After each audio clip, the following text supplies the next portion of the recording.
जय श्री हरि विष्णु, राधे राधे। दोस्तों, आप सभी का मेरे चैनल में बहुत बहुत स्वागत है। आज हम आपके लिए वैभव लक्ष्मी व्रत कथा लेकर आए हैं। तो दोस्तों, इस कथा को पूरी सुनिएगा, अधूरी कथा बीच में नहीं छोड़ते हैं। किसी शहर में अनेक लोग रहते थे। सभी अपने अपने कामों में लगे रहते थे। किसी को किसी की परवाह नहीं थी। भजन कीर्तन, भक्ति भाव, दया माया, परोपकार जैसे संस्कार कम हो गए थे। शहर में बुराइयां बढ़ गई थी। शराब, जुआ, रेस, व्यभिचार, चोरी, डकैती वगैरह बहुत से गुनाह शहर में होते थे। ऐसे ही अच्छे लोगों में शीला और उनके पति की गृहस्थी मानी जाती थी। शीला धार्मिक प्रकृति की और संतोषी स्वभाव वाली महिला थी। उनका पति भी विवेकी और सुशील था। शीला और उसका पति कभी भी किसी की बुराई नहीं करते थे और प्रभु भजन में अच्छी तरह समय व्यतीत कर रहे थे।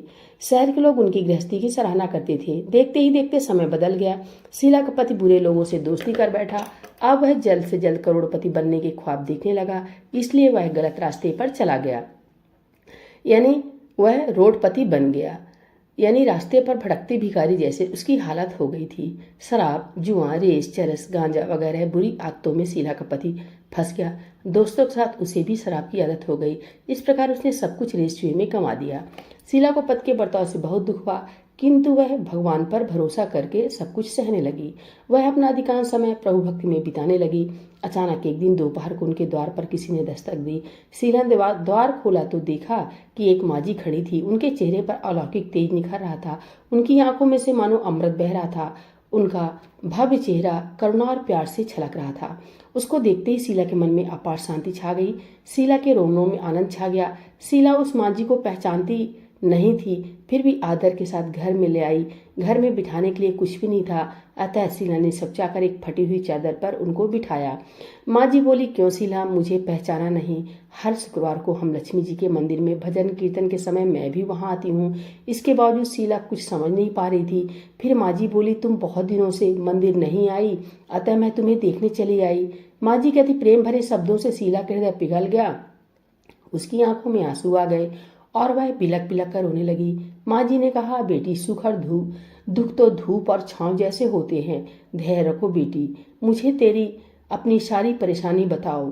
माँ जी के व्यवहार से शीला को काफी संबल मिला और सुख की आस में उसने माँ जी को अपनी सारी कहानी सुना दी। कहानी सुनकर माँ जी ने कहा, कर्म की गति न्यारी होती है। हर इंसान को अपने कर्म भुगतने पड़ते हैं, इसलिए तुम चिंता मत करो। अब तुम कर्म भुगत चुकी हो, अब तुम्हारे सुख के दिन अवश्य आएंगे। तुम तो माँ लक्ष्मी जी की भक्त हो। माँ लक्ष्मी जी तो प्रेम और करुणा की अवतार हैं। वे अपने भक्तों पर हमेशा ममता रखती हैं। इसलिए तू धैर्य रखकर माँ लक्ष्मी जी का व्रत कर, इससे सब कुछ ठीक हो जाएगा। शीला के पूछने पर माँ जी ने उसे व्रत की सारी विधि बताई। माँ जी ने कहा, बेटी, माँ लक्ष्मी जी का व्रत बहुत सरल है। वैसे वरद लक्ष्मी व्रत या वैभव लक्ष्मी व्रत कहा जाता है। यह व्रत करने वाले की सब मनोकामना पूर्ण होती है। वह सुख, संपत्ति और यश प्राप्त करता है। शीला यह सुनकर आनंदित हो गई। शीला ने संकल्प करके आंखें खोली तो सामने कोई नहीं था। वह विस्मित हो गई कि माँ जी कहाँ गई। शीला को यह समझते देर नहीं लगी कि माँ जी और कोई नहीं था, साक्षात लक्ष्मी जी ही थी। दूसरे दिन शुक्रवार था। सवेरे स्नान करके स्वच्छ कपड़े पहनकर शीला ने माँ जी द्वारा बताई विधि से पूरे मन से व्रत किया। आखिरी में प्रसाद वितरण हुआ। यह प्रसाद पहले पति को खिलाया। प्रसाद खाते ही पति के स्वभाव में फर्क पड़ गया। उसने शीला को मारा नहीं, सताया भी नहीं। शीला को बहुत आनंद हुआ। उनके मन में वैभव लक्ष्मी व्रत के लिए श्रद्धा बढ़ गई। शीला ने पूर्ण श्रद्धा भक्ति से 21 शुक्रवार तक वैभव लक्ष्मी व्रत किया। 21वें शुक्रवार को माँ जी के कहे मुताबिक उद्यापन विध करके 7 स्त्रियों को वैभव लक्ष्मी व्रत की 7 पुस्तकें उपहार में दी। फिर माता जी के धनलक्ष्मी स्वरूप की छवि को वंदन करके भाव से मन ही मन प्रार्थना करने लगी, हे माँ धनलक्ष्मी, हे, मैंने आपका वैभव लक्ष्मी व्रत करने की मन्नत मानी थी, वह व्रत आज पूर्ण किया है। हे माँ, मेरी हर विपत्ति दूर करो, हमारा सबका कल्याण करो। जिसे संतान न हो उसे संतान देना, सौभाग्यवती स्त्री का सौभाग्य अखंड रखना, कुंवारी लड़की को मनभावन पति देना। आपका यह चमत्कारी वैभव लक्ष्मी व्रत जो करे उनकी सब विपत्ति दूर करना, सभी को सुखी करना। हे माँ, आपकी महिमा अपार है। ऐसा बोलकर लक्ष्मी जी के धन लक्ष्मी स्वरूप की छवि को प्रणाम किया। व्रत के प्रभाव से शीला का पति अच्छा आदमी बन गया था और कड़ी मेहनत करके व्यवसाय करने लगा।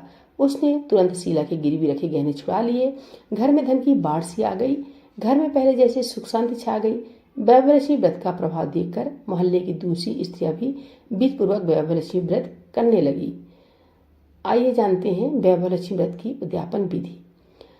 7, 11 या 21 जितने भी शुक्रवारों की मन्नत मानी हो उतने शुक्रवार तक यह व्रत करनी चाहिए पूरी श्रद्धा तथा भावना के साथ। आखिरी शुक्रवार को इसका शास्त्रीय विधि के अनुसार उद्यापन करना चाहिए।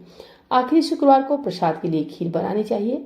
जिस प्रकार हर शुक्रवार को हम पूजन करते हैं वैसे ही करना चाहिए। पूजन के बाद माँ के सामने एक श्रीफल फोड़ें, फिर कम से कम 7 कुंवारी कन्याओं या सौभाग्यशाली स्त्रियों को कुमकुम का तिलक लगाकर माँ वैभवलक्ष्मी व्रत की कथा की पुस्तक की एक प्रति उपहार में देनी चाहिए और सबको खीर का प्रसाद देना चाहिए।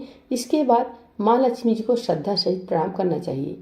फिर माता जी के धनलक्ष्मी स्वरूप की छवि को वंदन करके भाव से मन ही मन प्रार्थना करें कि हे माँ धनलक्ष्मी, मैंने आपका वैभवलक्ष्मी व्रत करने की मन्नत मानी थी, वह व्रत आज पूर्ण किया है। हे माँ, हमारी मनोकामना पूर्ण करें, हमारी हर विपत्ति दूर करें, हमारा सबका कल्याण करें।